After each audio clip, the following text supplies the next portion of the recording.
Поскольку оперативных новостей сейчас мало, да и не очень они интересные, время поговорить о будущем. Раз в несколько месяцев мы делаем такие ролики, потому что ситуация меняется и появляются новые вводные. Но вопрос, когда и как все закончится, не перестает быть самым главным, который чаще всего задают. Ведь понятно, что и эта война, и сам Путин не навсегда. Но на 16-м месяце нельзя не задумываться, что у этого не навсегда не будет ни конца, ни края. Торговля конкретными сроками и даже попытка их прикинуть – жанр дурной и бессмысленный. Поэтому давайте сегодня просто подобьем все известные факты, которые перспективу окончания войны приближают или отдаляют. Начнем с тех, которые перспективу окончания войны отдаляют, а потом перейдем к тем, которые все-таки приближают перемены.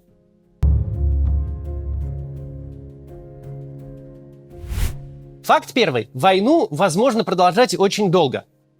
Российская армия при всех известных ее проблемах очень мощно вгрызлась в украинскую территорию. Да, речь больше не идет ни о каком российском наступлении. Армия, измотанная боями, лишенная отпусков и ротации, испытывающая критические проблемы со снабжением, не сможет больше подарить пропаганде ни единого топонима, который хоть кто-то сходу сыщет на карте. С этим никто и не спорит. Тем не менее, Украине очень тяжело наступать на глубоко эшелонированную оборону. На укрепления, которые строились почти год, за которые заплатили жизнями десятки тысяч пригожинских зэков, отвлекавших украинскую армию на бахмутском направлении. Наступление Украины идет. Где-то ВСУ уже отбили первую линию обороны российской армии, где-то продвинулись на 2, а где-то и на 8 километров вглубь позиций противника. В принципе, если смотреть, как и какими темпами все идет, то перед нами самая обычная наступательная операция, как она и должна выглядеть. Вот только окопная война, настоящий Верден, когда продвижение на каждый километр и захват каждой деревни может занять недели и стоить невероятных жертв обеим сторонам, это тот формат, который абсолютно устраивает Путина. С фронта не приходят новости о тотальном обрушении обороны. Пропагандисты не имеют бледный вид, пытаясь выдать стремительное бегство из какого-нибудь Мелитополя за стратегический успех. А главное, не нужно принимать никаких опасных политических решений, самое опасное из которых – это объявление мобилизации. Да, армия находится в изможденном состоянии, платит множеством человеческих жизней за дефицит боеприпасов и слабость контрбатарейной работы. Но это все проблемы армии. Проблемы тех нескольких сотен тысяч человек, которые сидят в окопах. Для всех остальных война без новостей мгновенно превращается в фоновый шум. Конечно, это не 2015 год. Конечно, не получится делать вид, что совсем ничего не происходит. Ведь масштабы другие. Эта война поставляет не менее сотни новых трупов каждый день. На нее приходится тратить все добываемые системы и ресурсы. Но если все будет идти так, как идет, то ситуация останется вполне стабильной. Стабильной в том смысле, что не будет быстро ухудшаться.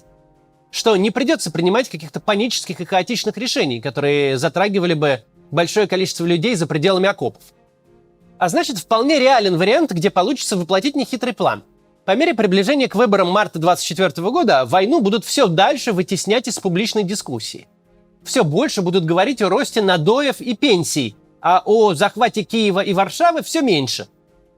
Это может казаться странным. Попытка вытеснить полномасштабную войну из информационного поля, превратив ее в прогноз погоды, может видеться тщетной. Но в стране, где абсолютное большинство руководствуется принципом «пусть начальство делает, что хочет, лишь бы к нам не лезло», сделать это реально. Среднего российского избирателя, женщину за 45 лет, в равной степени не волнует захват Киева и удержание Мелитополя. Если для нее что-то в этой войне и имеет значение, так это чтобы государство не тянуло свои кровавые ручонки к ее сыну призывного возраста, чтобы не пыталось убить кого-то из ее родных. Недостатки российского общества – это продолжение его достоинств и наоборот. Когда десятки миллионов людей исповедуют принцип «моя хата с краю», «от меня ничего не зависит», когда люди атомизированы и деморализованы, с ними никакой тоталитарной каши, конечно, не сваришь.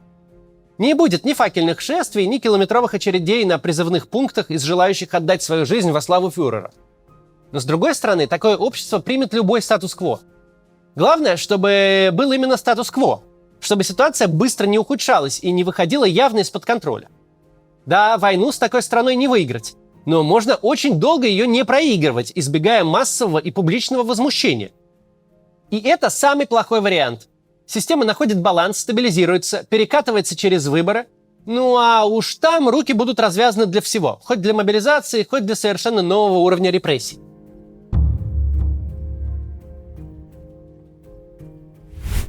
Факт второй. Ресурсы для войны пока есть. Российская власть продолжает получать очень много бесплатного нефтегазового бабла. Меньше, чем раньше, конечно, ведь российский экспорт сильно затруднен, чему свидетельствует курс рубля, лошадиный дефицит федерального бюджета и сокращение его расходных статей. И сама война, и изоляция обходятся очень дорого. Все истории про импортозамещение и благотворную переориентацию на восточные рынки как были фантазиями невежественных людей, так и остались. Тем не менее, ситуация в этом смысле не будет ухудшаться быстро и обвально. Она будет постепенно деградировать. Главная засада тут в том, что сроки на войне и сроки в экономике – это совсем разные вещи. Год для экономики – это краткосрочная перспектива. 3-5 лет – среднесрочная. Войну же мы считаем днями, ведь каждый день уносит жизни, каждый день может все изменить. Война не может ждать, пока у российских властей закончатся на нее деньги. В обозримом будущем российские власти смогут продолжать платить военным зарплаты и выплачивать компенсации их семьям. Насколько дорого не было бы производить ракеты в обход санкций, ремонтировать и строить военную технику, искать по всему миру снаряды за оверпрайс, в ближайшие пару лет делать это получится. Получится даже обеспечивать функционирование всего остального государства.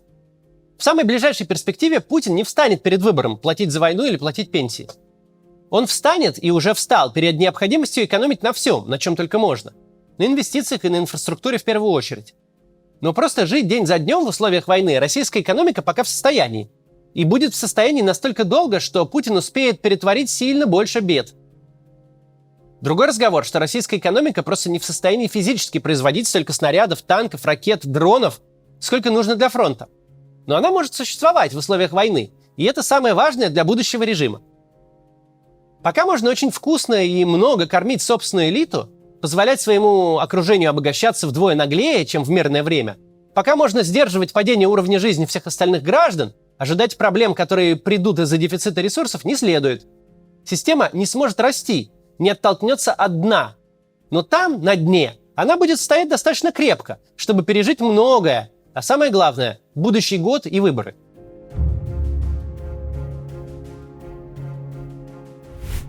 Факт третий. Система никогда не была слаба так, как сейчас. Евгений Пригожин, сам того не желая, отработал на благо России. Его мятеж показал нам систему, выстроенную Путиным, ровно в том состоянии, в котором она пребывает в середине второго года войны. Только вдумайтесь, ведь все-таки несколько тысяч человек и в худшем случае десятка-полтора танков – это же не танковая группа Гудериана, это крошечные цифры в масштабах страны. И вот при таком малейшем стрессе государственная машина впадает в полный паралич. Даже нельзя сказать, что какие-то принимаются плохие решения или негодные. Решения не принимаются вовсе. Мгновенно испаряется вертикаль подчинения, хоть какое-то планирование. Армия, пропаганда, силовики всех мастей, гражданская бюрократия. Каждый принимает решения в индивидуальном порядке.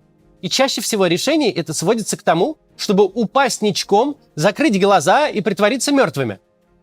Банальную истину, что не ошибается тот, кто ничего не делает, российские управленцы понимают буквально. Ты не ошибешься, только если ничего не будешь делать. Не скажешь каких-то лишних слов, за которые потом могут и спросить. Не отдашь приказов, за которые придется отвечать. Забыл, забил и запил. Не было интернета, проспал, плавал на корабле без связи. Все самые умные пошли по одному из этих путей.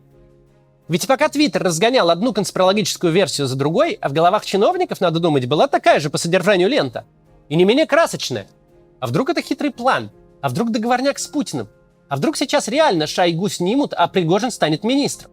А вдруг он и правда Кремль захватит? Кого будут награждать, а кого вешать? Правление в режиме бесконечного вранья, в режиме наведения тени на плетень, постоянные попытки всех по мелочи надуть привели к системной катастрофе. К тому, что при малейшей нештатной ситуации, как только что-то выходит за рамки базовой методички, все начинают себя вести как неопытный таксист, которому отключили навигатор. Петляют в трех соснах, впадают в панику и ступор. О чем это нам говорит? Это нам говорит о том, что не отдельные люди, а вся политическая система работает на пределе своих возможностей. Пока все идет своим чередом, она худо-бедно, но едет. И, как мы сказали ранее, сможет ехать еще довольно продолжительное время. Вот только любой внешний стресс способен выбить почву у нее из-под ног. В чем здесь шанс на перемены? В том, что время такое, когда внешние стрессы для системы неизбежны. В том, что как не удерживай этот кувшин со стабильностью, как не делай вид, что все на свете трын-трава, но риски растут каждый день. Сотни тысяч людей, включая уголовников с тяжкими статьями, каждый день набираются боевого опыта и привыкают к насилию как к способу решения любых проблем. Это сотни тысяч людей, которые видят, как к ним государство относится, что для государства они просто расходный материал, а вся эта война – раздражающий фоновый шум, который чем ближе к выборам, тем дальше надо задвинуть в чулан. И этим сотням тысяч людей показали, что есть 3 сценария развития событий. Просто молчать в ожидании неизбежной смерти или тяжелого ранения, записывать слезные видеоролики о своей тяжелой судьбе и быть за это отправленным в лучшем случае в СИЗО, а в наиболее вероятном сценарии без обмундирования на украинские позиции, потому что лучший скандалист для российского командования – это мертвый скандалист. Видят люди, что никакие мирные способы разговаривать с российским государством не работают. Всех тех, кто жалуется, кто качает права или вообще решил, что у него есть какие-то права, государство сотрет в порошок. Потому что именно так оно обходится со слабаками. Работает только 3-й путь. Путь силы. Вот когда ты государству представляешь автомат к голове, тон общения сразу меняется. С повестки дня сразу снимаются угрозы. Куда-то девается командный опломб генералов. С тобой сразу начинают договариваться. За этот год государство породило целое сословие людей, которым человека убить проще, чем муху прихлопнуть. Но это полбеды. Хуже всего то, что этим людям продемонстрировали слабость. Ладно, что эту слабость видели мы. Мы, оппозиционеры, либералы и прочие неприятные, конечно, режиму личности, но мы можем ее только видеть. У нас нет оружия, чтобы ею воспользоваться. А у сотен тысяч людей есть оружие. И при этом их врагами никто не считает. Совсем наоборот, активно множит их численность. И если полгода назад все наши рассуждения о том, что антагонизм между режимом и армией – это предреволюционная ситуация, были чистым теоретизированием, то сейчас мы своими глазами увидели, как оно вообще бывает. Мы увидели, что черный лебедь не должен быть слишком большим, что система пойдет по швам от любого противодействия, если оно будет вооруженным и организованным.